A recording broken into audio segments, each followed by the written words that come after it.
Mandibulise kuni bathandi bezemidlalo eMzantsi Afrika, ingakumbi kuni balandeli bebhola elikhulu ke laseMzantsi Afrika. Apha ke sawuthetha indaba ephuma phaa kuJosta Dladla, ilegend eqela ke leKaizer Chiefs, ecacisa malunga nokungapikwa ke kweeplayers ke zeKaizer Chiefs phaa kwi-national team ngumlumzana uHugo Broos.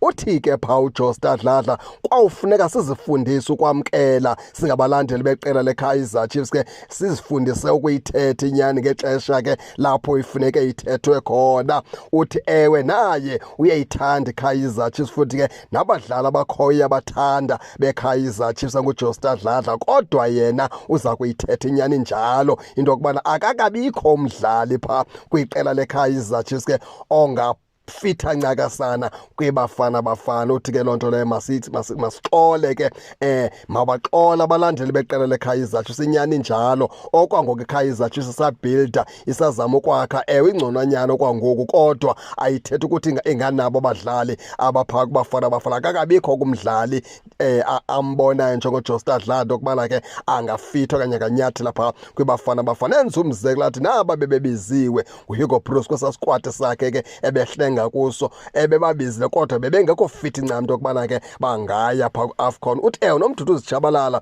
noba ebekowabizwa nje bengasoze adlale noba ebebiziwe, ebezawufika phaa gain experience ahlale ebhentshini. Utsho kuJosta Dladla uthi ayikabikho iplayer kayibona into okubana ke ingaba ke ifiti for bingamela phaa ibafana bafana ephuma phaa kwiKaizer Chiefs.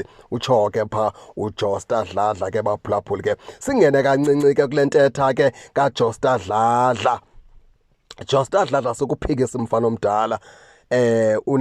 Uyibekile ngeyakho indlela, kodwa thina siza kucakisela nje amagama amabini mfana omdala. iKaizer Chiefs bakhona abadlali abathile phaa ebebengakwazi ukujinxa futhi beme phaa kwibafana bafana. Kwenzela umzekelo phaa ngoLebogang Mabuye. uLebogang Mabuye angakwazi kuma phaa kwibafana bafana futhi ke akhompithe phaa noTebogo Mokoena, akhompithe phaa noUbasi, akhompithe phaa noSiphephelo Sithole. Angakwazi kuma phaa xa sithetha inyaniso ezimsulwa. uThabiso Monyane ebengakwazi uba awufitha phaa ngomnye we-right back ezi-right eSouth Africa, futhi ke ngu-number 2 kwe-right back zalapha eMzantsi Afrika xa kuqaliswa phaa uKhuliso Mudau. Nangona uKhuliso Mudau ngoku ehlelwe yi-performance, ngoba basithetha inyaniso emsulwa nguye lo wenze i-centre backs ebafana bafana kulaa match zithande ukubhayiza, ingakumbi ngezani ngoba ke ebesenza umsebenzi ke kaKhuliso Mudau ixesha elinintsi, wehlile kwi-performance. Singene napha ku-goalkeeper weKaizer Chiefs ke uBrandon Peterson, ngomnye kwabantu ke bekumele bungugolkeeper wesithathu phaa kwibafana bafana ngokwe-performance yakhe kule sizini.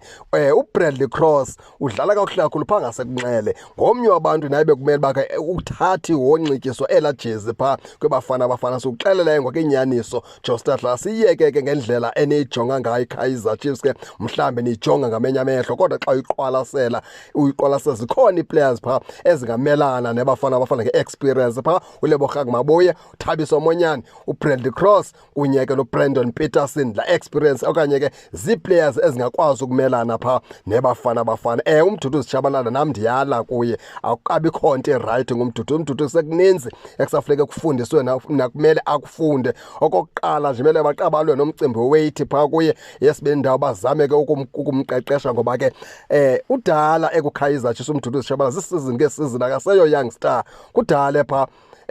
Akunobana kuthiwa yi-youngster umuntu ezogqiba isizini eziyi-4 ekutimu eyi-1, kanti lo muntu usawubizwa uba yi-youngster. Kuninzi ke ekusafuneka bekufundiswa uMdudu Zijabalala kunye ke noVilakazi.